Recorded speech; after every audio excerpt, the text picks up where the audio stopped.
Assalamualaikum warahmatullahi wabarakatuh. Perkenalkan, nama saya Andinia Surameswari dengan NIM 221-321-1022. Saya dari kelas Ilmu Komunikasi A. Apa itu humas?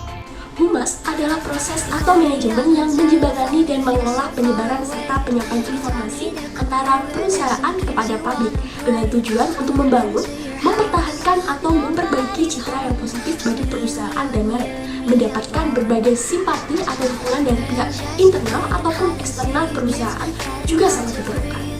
Lalu, apa aja ya peran dan fungsi humas di perusahaan? Peran humas di perusahaan yang pertama, menciptakan kesan atau image dengan membangun dan mempertahankan citra atau kesan yang baik melalui penyelenggaraan event atau support sebagai sponsor. Yang kedua, menjadi pengetahuan dan pengertian untuk publik.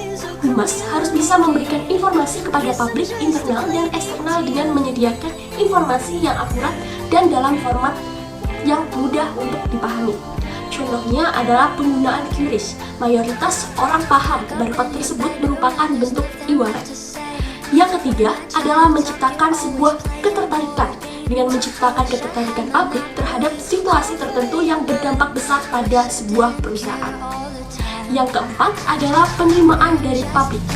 Humas bertanggung jawab dalam memberikan penjelasan kepada publik atas kejadian sehingga sikap ketidakpedulian di sekitarnya dapat berubah menjadi pengertian di khalayak ramai. Dan yang terakhir yaitu yang kelima, rasa simpati harus dapat dirasakan publik saat humas menyampaikan informasi secara jelas. Terdapat dua fungsi humas di perusahaan.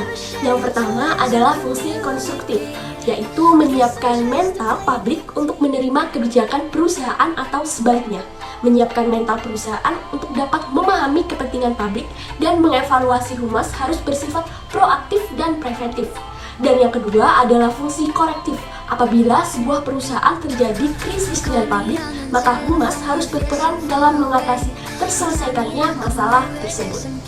Mengapa peran humas sangat penting di perusahaan? Humas dapat disebut sebagai leher perusahaan yang berarti memiliki peran yang penting dalam sebuah perusahaan. Humas akan banyak melakukan interaksi dengan publik. Oleh karena itu, memahami berbagai sudut pandang publik menciptakan keselasian antara publik dan perusahaan akan menjadi sebuah tanggung jawab besar yang harus dilakukan oleh humas.